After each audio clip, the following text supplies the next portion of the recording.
Is God personal to you? Do you know that He's so powerful that He can step in anytime and help you? Do you believe He's your shelter, kind of like the umbrella behind me?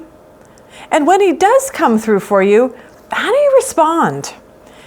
Because David wrote this particular psalm as a response to a God who was so personal to him, who stepped in, who saved him. Join us today to see what his response looked like.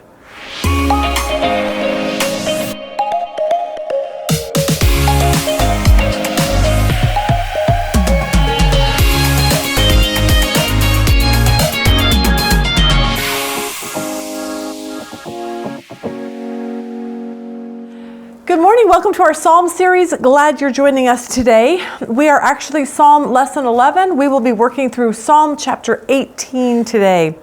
I want to start with a story. On September 16th, 1620, two ships set sail from Plymouth, England, the Speedwell and the Mayflower. The Speedwell encountered much difficulty as they began their journey. They got leaks, bringing leaks all over the place. So when the two ships went to port in Plymouth, England, the Speedwell decided it wasn't going to go any further. So 42 of their passengers went on to the Mayflower, which had already had 60 passengers and 30 crew members. Of the 102 passengers on board the Mayflower, the majority were devout Christians. They were coming to America to shake loose from the bonds of the Church of England so that they could worship God the way they believed scriptures taught them. With great excitement, they set sail for a new land. They were so excited. But it wasn't long before the trip became really, really difficult. Many of the passengers became very, very sick as huge waves would crash over the decks of the ship. The nights were cold and damp and dark. There was no indoor plumbing, no electricity. To make matters worse, there was one crew member, a very large man, who would curse and abuse those who were sick, saying he was just going to throw them overboard and steal all of their possessions. William Bradford, who went on to be the governor, wrote this: "But it pleased God, before they came half seas over, to smite the young man with a grievous disease, of which he died in a desperate manner. And so he himself was the first thrown overboard. Thus his curses light on his one head, and it was an astonishment to all his fellows, for they noted it to be the just hand of God upon him." But their problems were far from over. They encountered many fierce storms, which shook the ship with tremendous force. So fierce that times they could not even keep the sail out, and the force of the wind eventually cracked and bowed the main beams, and they were only halfway across the Atlantic. Although a lot of the passengers wanted to turn back, Christopher Jones, the shipmaster, assured all the vessel that it was strong and firm underwater. He ordered the beam to be secured. It was hoisted into place by great iron screw that fortunately the Pilgrims brought out of Holland. And upon raising the beam, they committed themselves to the will of God and resolved to proceed. These 100 people, cold, wet, on a wooden ship in the middle of the ocean, put their hope and trust and lives into the hands of God. The battered ship finally came within the sight of Cape Cod on November 19, 1620. 2 had died at sea and 2 had given birth. Before going ashore, they decided to write a document known as the Mayflower Compact. The day the Pilgrims signed the Mayflower Compact, according to William Bradford, they came to anchor in the bay, which was a good harbor, and they blessed the God of heaven, who brought them over the fast and furious ocean and a sea of trouble. And they read the following from the Geneva Bible: "Let them therefore praise the Lord, because he is good, and his mercies endure forever." They said that after crazy days, crazy trials, crazy storms, crazy sickness, and they ended saying, "His mercies are good forever." Today we're going to work through this psalm, Psalm 18. It's actually the fourth longest psalm in the book of Psalms. Psalm 119 has 176 verses in it. Psalm 78 has 72 verses, Psalm 89 has 53 verses, and Psalm 18 today has 51 verses. But the theme of this psalm is pretty much the theme of how the pilgrims felt. Yes, life was difficult, but praise the Lord because He is good and His mercies endure forever. William Carey said this, and it's kind of one of my favorite sayings. One with God is a majority. One with God. One shepherd boy and God against a Goliath is a majority. One man and God up against a jealous king is a majority. One wooden ship crossing the ocean and God is a majority. In other words, when you're a follower of Jesus, you have this powerful, amazing God who lives inside of you. Like we said last week, we're the apple of His eye. He promises never to leave us. He promises that all things are going to work together for good. He promises that Jesus paid the penalty for our sins. He promised that there will be an eternity with no tears or death. He promises that He will come back to this earth and set things right. We have so much to be grateful for. Rob has this guy he works with, and this guy's always stressed, like seriously. But when circumstances are good, he's so happy. But when circumstances are bad, he seriously thinks he's going to have a heart attack. Everything in his life revolves around if things are going good or if things are going bad. And I feel so sad for him because it feels like he's this ship just tossed around the ocean without anything to anchor to. He has nothing to hold on to. He's constantly fearful. He's constantly anxious. I cannot imagine a worse way to live. But when we give our life to Jesus, Hebrews 6:19 says this hope we have as an anchor of the soul, both sure and steadfast. I've learned that when something doesn't go my way, I probably am pretty good at whining about it for a little while. I may even question God. But I always go back to the fact that I'm His child, and He really literally does know what's best. I always know in my life, because I'm His child, that He has a purpose for anything that happens to me. And for me, that's an anchor.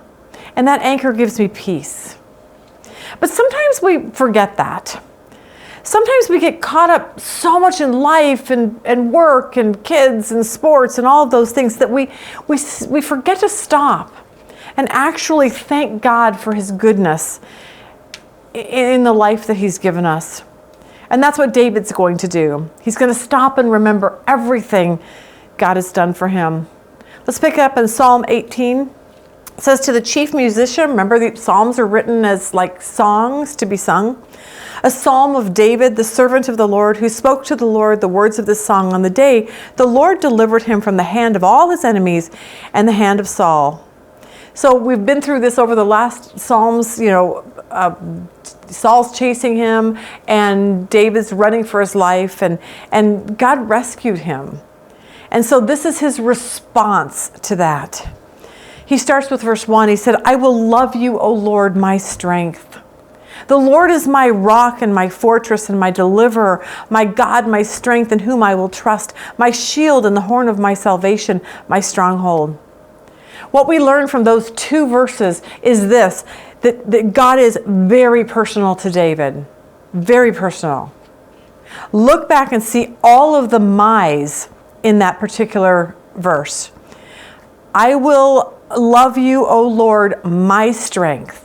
God is his strength. He's that personal. The Lord is my rock, personal, my fortress, my deliverer, my God, my strength, my shield, my salvation, my strong. Everything is mine. He's mine. He's personal. God was not David's religion. God wasn't something just spiritual for him.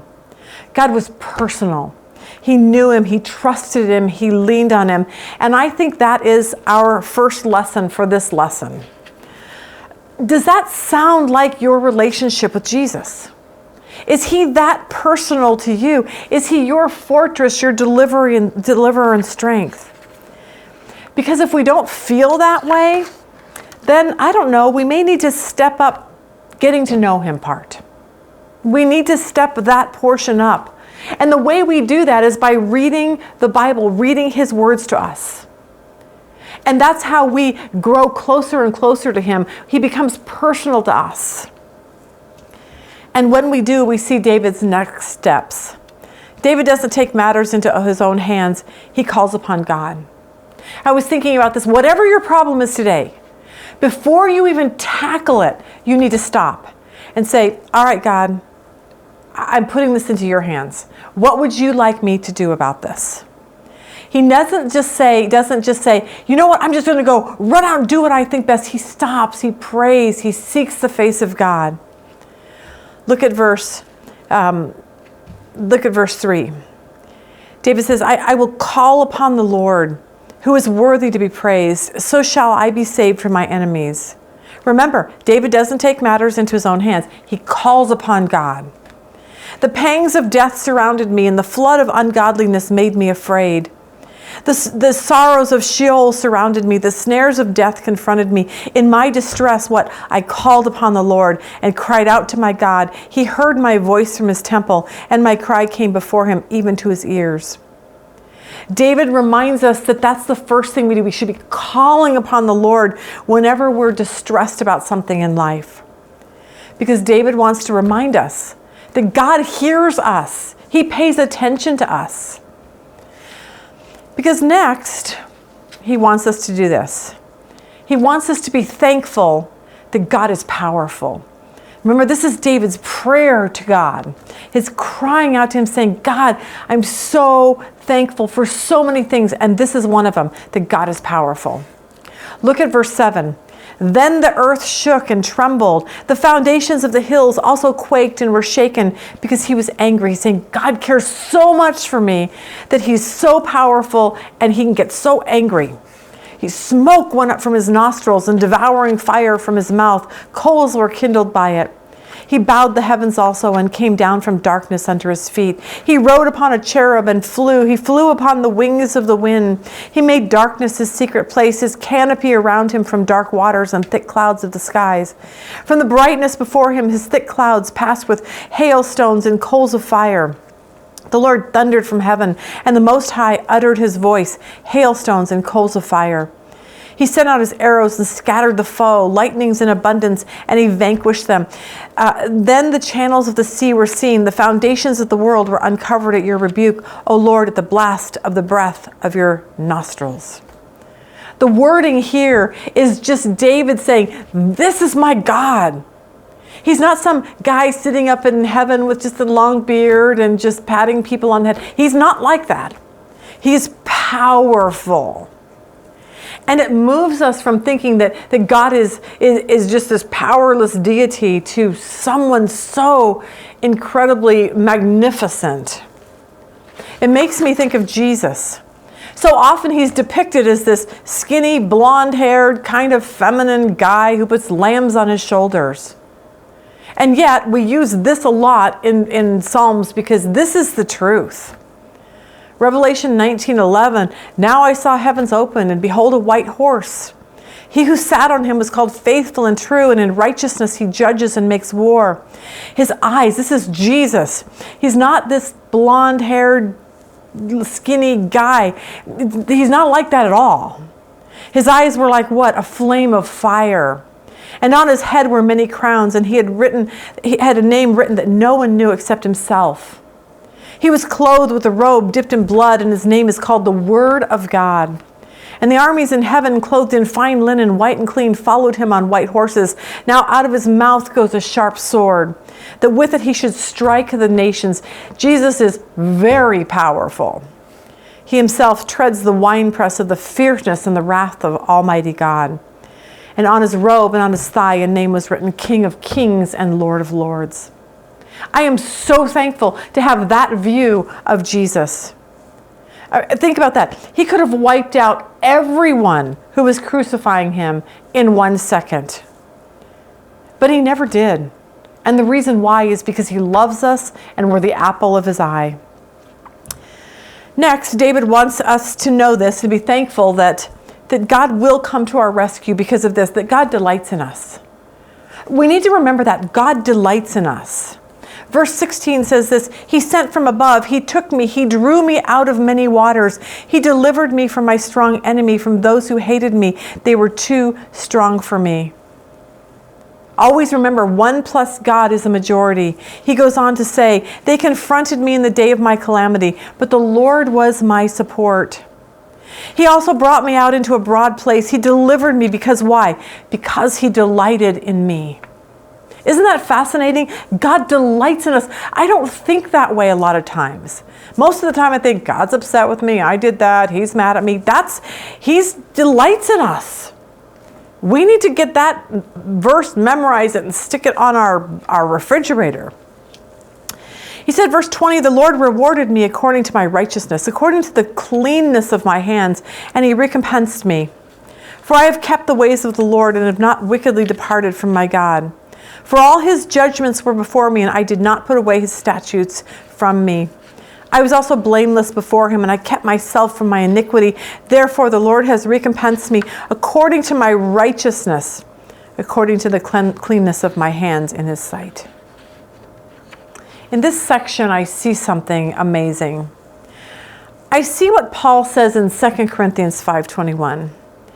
God made him who had no sin to be sin for us, so that in him we might become the righteousness of God. It's this reminder that when God sees us, if we're a follower of Jesus, then what he does is he sees Jesus as righteousness, not us. And so it was just a reminder that God delights in me and you and I. And it has nothing to do with being a good person or what we've done good in our life. God looks at us and looks at us as righteous like he does with David. It's different. We're on the other side of the cross. But for us, we've placed our faith and trust in Jesus, the only one who's good. So God comes through for us because we're righteous in his sight, not because of us, but because of Jesus. We need to always remember that. And then David wants to thank God for this, that he sees the evil from the good. Verse 25 says this, with the merciful you will show yourself merciful. With a blameless man you will show yourself blameless. With the pure you will show yourself pure, and with the devious you will show yourself shrewd. For you will save the humble people, but will bring down haughty looks. David wants to remind us that no matter what we're going through, whoever is hurting us, God will take care of those devious people in our lives. And you say, well, he sure doesn't seem to be doing it now. Well, it might not even be now. It might be 20 years from now. It might be after that person dies. It might be in eternity. But God says, and David reminds us, that God will bring down those that don't believe in him and are not good people. The next two verses I love because David knew this. God can do the impossible. Verse 28 says this, for you will light my lamp. The Lord my God will enlighten my darkness. I love this. For by you I can run against a troop. By my God I can leap over a wall. I love David. He's like, I can do anything when God is involved. See, David could look back on all of his times, all the times when Saul tried to kill him, and remember how God miraculously saved him. David could look back on the time when his son Absalom took over the throne and how God took care of his son Absalom for him by killing him. David could look back and see how God made it possible when Goliath was standing in front of him and the stones went and hit him at the right place. David knew beyond a shadow of a doubt that God can do the impossible. Think about all the impossible things that God did in the Bible. Creating the earth and then flooding it? That seems impossible. Plagues against Pharaoh? Things that are not ever humanly possible to ever happen. Parting the Red Sea? Feeding manna from the sky for 40 years? That's not normal. Shoes that never wore out for 40 years? That's not normal either. The Jordan River stops upstream so the Israelites can go across. The walls of Jericho came crumbling down. The sun stands still for one day for Joshua. Jesus was dead 3 days and that God raised him from the dead? Never forget, God is that big. God can do the impossible. He can do the impossible in our lives. But as weird as it sounds, I think we have a tendency to think, yeah, that's probably not true. Our first assumption is, yeah, he probably can't heal me or bring my wayward child home or restore my marriage. Those are things that we just think are impossible. Kind of like Moses, when he told the 10 spies to go into the land of Canaan and see what the promised land was really like. You need to go see, are they fortified? What's the deal with these lands? 8 of them came back with a really bad report based on what they saw with their own eyes. They could not imagine, after everything they saw coming out of Egypt, that God could still do the impossible. Save them when they went into this land, this scary land. 8 of them came back and said, oh, no, God isn't that big. But 2 of them understood that God is amazing and can do the impossible. Numbers 13:31 says this, but the men who had gone up with him said, we're not able to go up against the people, for they're stronger than we. They gave the children of Israel a bad report of the land which they had spied out, saying, the land through this which we have gone as spies is a land that devours its inhabitants, and all the people whom we saw in it are men of great stature. There we saw the giants, the descendants of Anak, come from giants, and we were like grasshoppers in our own sight, and so we were in their sight. Isn't that amazing? From a group of people who saw the most amazing miraculous events in the entire Bible. Their ancestors, these people saw these things, and yet they were fearful when they saw big men, giants in the land. See, I don't want us to be that way. I don't want to be that way. I want us to be like the 2 spies who said, what is wrong with you people? God can do anything. And I think what happens is that's how we grow up in our faith. That's how we learn to trust God and see how big he is. And it's by reading stories like this in the Bible. It builds our faith, especially for me. I love reading stories like this because it reminds me that God can do anything. Anything. He can save my Mormon cousins. He can get our friends out of homosexual relationships. You have your list of what you think is impossible. But for me, I have no doubt that God can do anything impossible. Now, whether he does or not, that's up to him. I don't worry about that. I pray for it. I know he can. Whether he does or not, that's under his sovereignty. And somehow there is a total peace with that. When Cheyenne was pregnant, she had a really, really difficult last month. She had preeclampsia. Her hands and feet and face were so swollen. But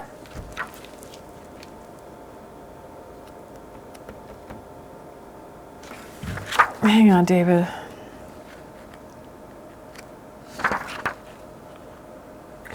I'm going to go back and start that again. When Cheyenne was pregnant, she had a really difficult last month. Her hands and her feet and her face, everything was swollen. So they thought she had preeclampsia and they were going to have to induce labor. But when they decided that she didn't have enough of the proteins, she was really struggling. So the next week she would see the doctor again. And I knew that this baby needed to come out of her, okay, because she was just a mess. And so I prayed. I said, God, would you turn the doctor's heart and get that baby out like now? Like, please, please let him induce. But my issue was never, can God actually change the doctor's heart? Because I knew that he could.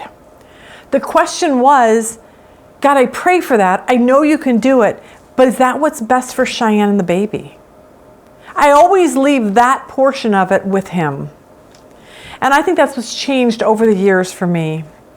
God has become really big and really powerful to me. And I've always learned to trust his will over my will. It's always, God, this is what I want, but I want your will more than I want my will.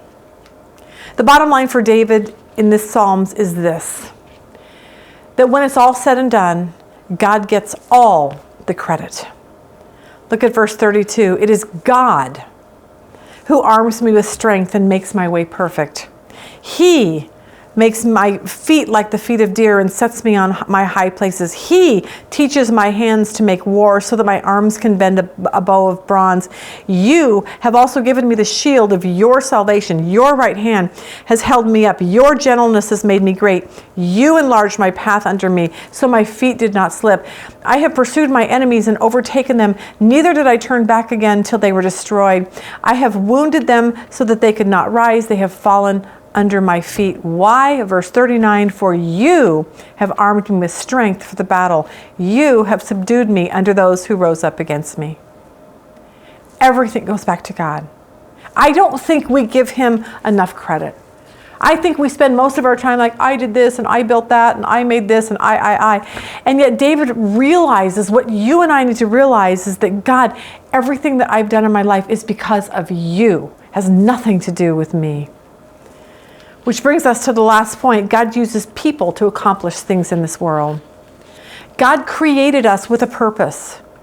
We have to go to work. We have to go teach. We have to go to school. We have to create. We have to perform. We have to go to war. We do our part. But God comes along and fills in the blanks, fills in the gaps. He does what we can't. Look at verse 40. You have also given me the necks of my enemies, so that I destroyed those who hated me. See the both and? God, you do this, I do this. Verse 41, they cried out, but there was none to save, even to the Lord, but he did not answer them. Then I beat them. I did my part, as fine as the dust before the wind. I cast them out like the dirt in the streets. That was my part. But here's verse 43, you have delivered me. You have delivered me from the strivings of the people. You have made me the head of the nations. A people I have not known shall serve me. As soon as they hear of me, they obey me. The foreigners submit to me. The foreigners fade away and come frightened from their hideouts. Do you see the both and? We have to do our part. We can't just sit around and just say, oh God, just, make me rich. Go do something. Go work. Go get a job. Oh, I want to start a ministry. God, will you start it for me? Go do something. Like that's the both and here. Verse 46, he goes on to say, the Lord lives. Blessed be my rock. Let the God of my salvation be exalted. It was all about God for David. It is God who avenges me and subdues the people under me. He delivers from my enemies. You also lifted me up above those who rise against me. You have delivered me from the violent man. Therefore, I will give thanks to you, O Lord, among the Gentiles, and sing praises to your name. Great deliverance he gives to his king and shows mercy to his anointed, to David and his descendants forevermore. So today, I want us just to stop and look around and thank God for all of his blessings, because there are many. For those of you who are struggling, you're thinking, well, God hasn't done much for you lately. You kind of feel like your life's falling apart. But I want you to remember that David wrote this psalm, a psalm of thankfulness and gratefulness, because so often in his life, he felt like his life was falling apart. But if you can look up like David did during those times, if you can press on, if you can pray, seek God, if you can remember that God has a purpose for whatever you're going through, if you will remember that he will fight your battles for you, but you have to do your part. And a lot of that just means you do what you can and you trust God to do the rest. I think if you can do that, you can look back like David did with a heart of overwhelming thankfulness for God's faithfulness. But we have a choice, just like the pilgrims anchored in the harbor at Cape Cod. We have a decision that we need to make. Stephen Malone says this best about the story of the pilgrims. Read this with me. Just like the pilgrims, as we survey the land of God's kingdom, we can see that it's a good land. God has delivered us from a furious ocean of sin and a sea of troubles. So will we, like the pilgrims, surrender our wills to God and break anchor and go ashore, wade through the waters of commitment, so that we can walk the shores of sincere praise and thankfulness? Or will we stay anchored in the cold, murky waters of shallow commitment and ingratitude? He says the choice is ours. Please today make that choice. of turning our life, looking forward and saying, God, thank you for everything you have so graciously provided for me in my life. Hope that helps. Have a really good day today.